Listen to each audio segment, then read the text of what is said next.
So we'll probably do from like we did last week. We'll start. We'll go from bottom to top. And I guess I'll go first with. Okay, so my five. It's a.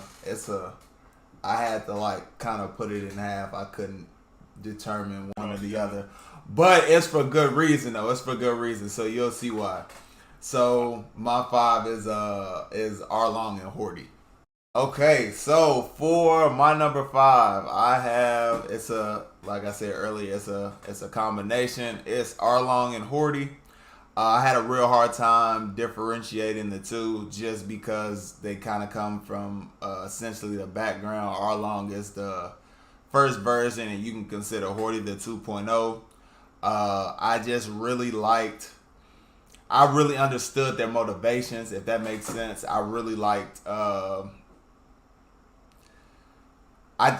It's really hard to explain, but I know why I have them at five, and I know why it's a combination. I guess I'd say the motivations behind why they did what they did, what they were trying to achieve. I get it. It's not. It's kind of like a whole kind of Killmonger situation, and like in Black Panther, if you guys have seen that, like you feel like you've been, people have been wronged. Hey, we can rise up. We have power. Let's rise up and take over. So I kind of drew a semblance to that, and so that's why that's my number five. So my top five from mine's on my number five list. I don't know if you can consider him a villain, but I put him in that category only because of he is, but he isn't at the same time, and that's Kuma. Okay. Wow. Okay. So starting off, Kuma might be on the bottom of the list, but he is still inside one of the top five for me, only Mm. because Kuma has this whole thing about him where this was the birth of the Straw Hats, in my opinion. Okay. Mm. You can't really say like, all right, cool. He comes there, he has overwhelming power. He's a tyrant. He's a warlord of the sea, um, Revolutionary Army member. Mm. But the whole thing about it is that Kuma was technically still a villain because he was still working for the Marines, who are, inside my opinion, the world government is an evil organization. Of But course. I threw Kuma inside here because when he came inside there, first off, you guys all know who my favorite Straw Hat is, or you should know. Uh huh. And then if you don't know, then that just means that you will soon. But getting inside there, watching him take on and take out all of the, not take them out, but protect the Straw Hat crew was actually pretty dope to see. Because you came inside there and it's like, you are this evil villain. I'm finna teach you guys a lesson, but at the same time, I want you guys to train because I want you guys to free me or succeed me and do what I can't do, and that's by defeating the world government because I can see potential inside y'all. So it's a little bit of a mixed feelings when it comes to Kuma, of course, but definitely my top five list because of the lesson that he teaches the Straw Hats and what he does for them. And at the end of the day, you're gonna see a general theme about mine until you get to that top one list, but general theme is about the lessons that the villains can actually teach. For sure. Okay. This is gonna be kind of surprising. He's not on here because I like him as a villain. He's on here because of how much I actually hate him as a villain. Uh, Orochi. Okay, so for number four, this motherfucker. I'm sorry, I couldn't. I can't help myself. I cannot. I absolutely cannot stand anything about him. How he basically played Odin, and then kind of got Kaido on Kaido's side to basically overtake Wano and all that. And it's just like, bro, he from a sniveling, whining, little bitch to what he is now. Like, dog, it burns me up inside so much. And then for him to sit there and think like, hey, I was just watching the episode and I can't remember his exact words, but him basically thinking he is really supposed to be in charge of everything, bro. Like, dog, no, you're in charge because of what you did. That slick, evil, That slap conniving, box stuff. backsnap. Yeah, exactly. That backstab and stuff. So that's why he's on my list, bro. Not because I anything really good about him or any redeeming values or anything that I kind of can kind of sympathize with like the previous villains, but just God, I hate him. Man, I hate him so much. So he had to get on the list. That makes perfect sense. Man. That makes perfect sense, though. That makes a lot of sense. Man. And look, I tell y'all right now, me and Law don't go over our list at all. Beforehand, no. Beforehand we don't go over our list at all. But my number 4 is for the exact same reason. Oh, that's crazy. I hate him to death. Oh man. Oh man. Oh God. Oh my man. Listen. So I'm with you. So number 4 on my list is the I guess he's the fleet admiral now of the Marines, and it's Al-Qainu. I can't stand him for nothing. Oh my God. If you guys don't know, you probably can't see this too much, but I got the Ace light novel, of course. Ace is definitely one of my top, characters that I always, resembled and loved. And just seeing what Al-Qainu does, he's pure evil inside my book. He is at the top list of, all right, cool, you got to get whacked real quick. I know, facts. You got to go, my boy. Ain't no way you just gonna sit here, especially watching Garp, while he's there, and he has to be there, of course, because he's part of the Marines. Son Goku gave him the option of not coming or not, but you have Garp, who's the hero of the Marines, there watching his grandson get murdered in front of him, and he can't do nothing about it. Nah. Like, absolutely nothing about it, because one, you're gonna be seen as a traitor of that, but two, at the same time, it's like this is Al-Qainu. Like, you do this right here, you might risk your own life at the same time. But I would have loved seeing that fight, though. I would have loved to see that fight. Man, I like it's no more behind him. His abilities, the Mirror no Me, love it to death. That lava stuff, magma, whatever you want to call it, that magma power he has, amazing. But him as a character, who he is, and who I see him coming to be inside the future, yeah, he got to get what's coming to him. Trash. Man, words right out my mouth. Man, trash. Love Garp to death, though. Garp is not the one. It's Al-Qainu. Al-Qainu is a piece of you dig. Man, no, I feel that. Okay. So my number 3, number 2 and number 3, it was so hard for me to split these two. But my number 3 is Katakuri. So for me, when you finally see his background, I'm starting off with that. When you see his background, you finally get a sense of why he acts the way he acts, and he's doing that specifically for his family. And after you understand that, after you see that and understand that, I really I got a sense of like connection with him, just because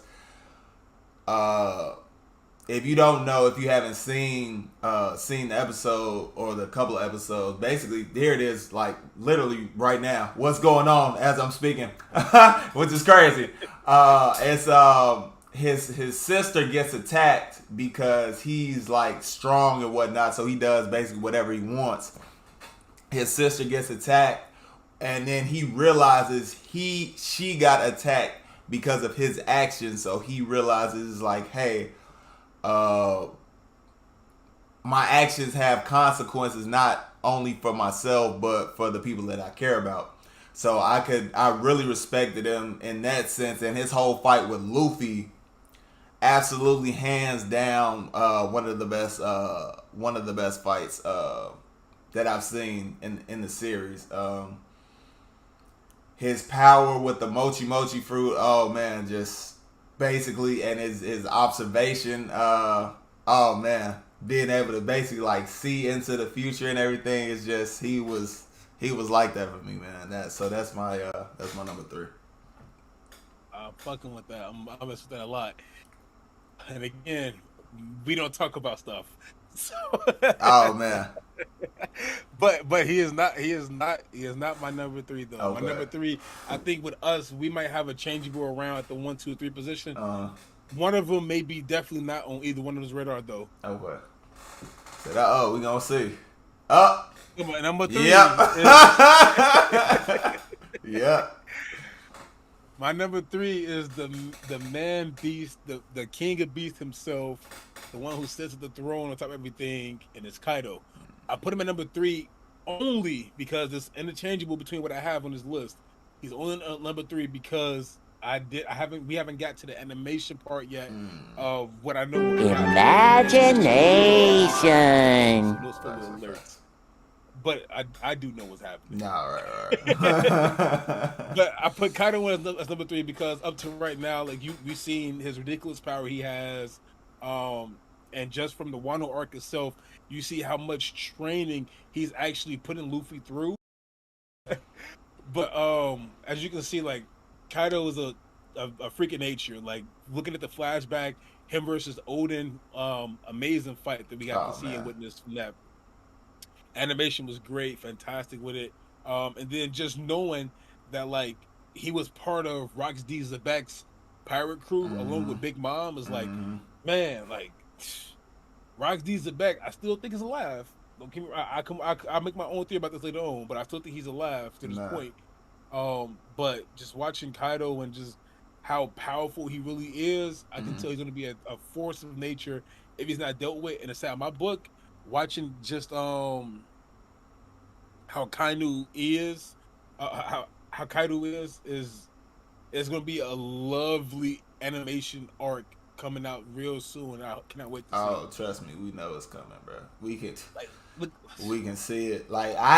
So he's read. I haven't read you all, so I'm with you all. I've only seen what's going on in the anime. I'm anime current. I can just tell from the Wano arc in general is pretty much completely different as far as animation wise. But recently, the past couple of episodes have been mind blowing as far as animation. They've been top beautiful. tier. Yeah, beautiful. Yeah. You all have to check it out if you haven't seen them, for sure. But we're gonna jump over to the top two, who I think I definitely know. One of them is my man's. Oh man, okay. So my number two. So like I said, number two and number three for me are definitely interchangeable. But for number two, I got Dofi. I seen that coming. Yep. I got Dofi. Like, listen, man. As far as a villain, what he does as far as how he rules the country, controlling people, turning them into toys, making everybody forget about him, basically to kind of achieve his own goals. He's only using the warlord system to achieve his own goals, with him being an actual celestial dragon. So with that, a little side tangent. I want to see what he knows. Like in the whole Dressrosa arc, the Dressrosa arc, where he was talking about like he broke in and he saw something and he barely escaped with his life, and so I want to know what that is with him being locked up and all. But that little side tangent. But yeah, that's my guy. I really rock with him as a villain. What he does, how he manipulates people, how strong he is. Hands down, him and Luffy, another one of the best fights in the animation wise. It pushes Luffy to having to unlock unlock a new gear 4, using that, us getting to see that for the first time. So he was all around menacing, and man, like You definitely did. You can hear how much I enjoyed him as a villain, like how I'm talking about him. Like he wasn't. How do I explain? Obviously, he wasn't good. I don't feel like I feel with him about Orochi. I don't feel like that, even though Right. he's the same type of manipulating kind of, but he has power. He's cold with the shit. He's not like relying on somebody else's back. I mean, he has Kaido's backing technically, but he's not necessarily relying on that. And you can see that how he holds his own with him and his family. So that's who I have at number two, Dofi. And this is what I told y'all earlier, man. Art, men, law, like it's crazy because Man, our interchangeable stuff for things that goes on inside here. And this is the one villain right here that I would say is that I said not the same on both arcs, mm, but our top three are definitely very similar for a lot of reasons. man, My number two spot, first off, also Doflamingo, amazing. That I cannot wait to see what he learned about the void century, and I think he knows a lot more than what he's telling us. man. Cause he ain't told us nothing. Facts. My number two on my list is well, I might as well just scroll back down to this. Man, My number two on this list is category. Katakuri. Katakuri is a dog for as many reasons as Law said earlier. Um, for me, is the whole mochi mochi going with the rubber gum gum type sense is well, eye opener for me because at first Luffy didn't know how to really use his powers too much, but then now he looks at Katakuri, somebody who's been doing it. Katakuri is somebody who's been doing it for so long, and using different abilities like this. It's like, oh, cool. Maybe I could use stuff this way, the way that he does it, like this. mm, So, just teaching him, of course, all forms of his hockey, observation hockey, getting him fast to it. As you guys can see, if you guys are up to date in the Wano arc, he uses that ability a lot when he's inside the ring and in Udon prison, and his observation hockey is just on a different level, and it's because of the fact that he got to unlock it fighting against Katakuri. mm, Katakuri is one of those people who was like, if shit goes sideways, I would love to see him join the Straw Hats or at least join the Straw Hat fleet okay. because Mm-hmm. it's like for a guy who has never been put on his back ever, laid down on his back inside any fight at all. Luffy show as hell put him on his back and Man. put his back to the ground. Um, so just looking at the way that the teachings and the lessons that he got to teach Luffy inside you're teaching the main protagonist how to become better. They're not giving him plot armor; they're actually teaching him through it. So because there's no plot armor, come on now, that makes One Piece even better as a damn anime. And then Law, should I just scroll down? One inside what you call it for your number one. I was gonna say you already know who mine was. Yeah, you already know. So for me, number one has made an appearance on 12's list. Mine is Kaido, the Man Beast. Oh, what is he? King of the Beast Pirates. Yeah, King of the Beast Pirates. Look at this. Look at that. Look at that. Oh, Just off bat, look at that. His Man Beast form. Yeah, that's what it is. Yeah, just listen. Overpowering, just devastating figure in all of One Piece. Just like if you want to become the king of the pirates, you have to go through him, and that is no easy feat as we are currently experiencing. Luffy has gone up against him multiple times and has been knocked on his ass.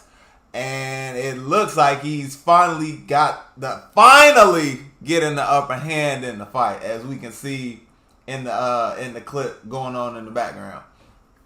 Just as 12 said earlier,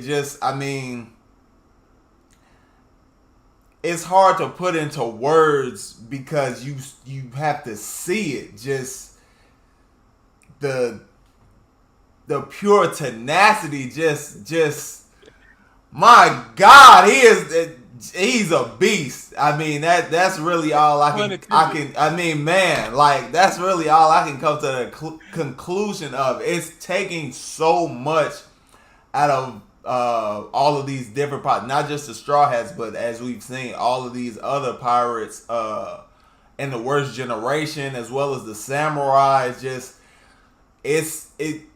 This is the biggest threat that they face to this date, and it's. I mean, man, it's obvious as to why he's regarded as one of the four emperors of the sea, for sure, no questions Facts. about it. And has one of the highest fucking bounties. Man, It different, built different. facts. And as you guys know, me and 16 have a lot in common. I don't know if Joker is 16's favorite villain in Batman. Is it? Is Joker your favorite villain in Batman? Ooh, I do like. I probably say Deathstroke. Ah, interesting. I probably They say call Deathstroke. only asked it because they call Dolphamingo Joker. That's Joker. why. Mm-hmm. Like, oh, let's see how this goes. So, if you guys don't know me, you will by now. My favorite One Piece villain is I knew that. I knew that. the the man himself, a nail, and it's because of everything that Law was talking about as well. So 16 and me, we have similar frames when it comes to stuff like this, and it's just pure evil. You Man. don't care about anything at all but yourself. Same thing that he said about Dolphin. That's why I said we have our top three would definitely going to be the same except for one person, Mm-hmm. and this is the outcast was Dolphamingo and the Nail. And Mm-hmm. Nail, as I think for me, should I want to see him come back. I want to see him come back, or at least see his Devil Fruit come back in ability. His lightning ability, amazing. It's like he has the power to be the greatest villain ever, in my opinion, only because of his power. Yeah, the Um, observation hockey. yeah, his and look, he hasn't even been on Earth at all. So the fact that his observation hockey is at this level and he Mm-hmm. can control an entire sky island like this and just see what's going on and hear what's going on at all times, it was just different. It was similar to what Doflamingo could do with his strings. Mm-hmm. Um, observation hockey was amazing, but Doflamingo he wasn't too great, but he did know what was going on at all times Mm-hmm. throughout his throughout Dressrosa. So in Skypiea, one of my favorite arcs, of course. So one of my favorite villains would have to be Enel. Um, Enel just shows hatred. He's not like Alkainu. Alkainu is somebody that I just really hate. Mm-hmm. Enel is somebody who I want to see more of as a villain because his potential is unlimited. Like if Enel and Doflamingo were to team up together, that'd be nasty. I don't know, like Man. stop that. That might be nasty. Oh man. Um, but it's the unlimited verve, all of that good stuff coming through it. Man, I want to see him pushing the Straw Hats to their limits and finding out him educating them as well because rubber doesn't conduct electricity. So finding that out is getting educational awareness through everybody inside there except for Nami, of course. So for kids, if you guys didn't know, if you use rubber gloves and you touch lightning inside there, you might not get shocked. Not saying do it though. Please don't do it. But just giving you a heads up, fair warning for it. Hell no. But that was our top five villain list, and of course, you know it comes with its ups and its downs. And we try to make sure that we do everything, you know, kind of copacetic with one another with it.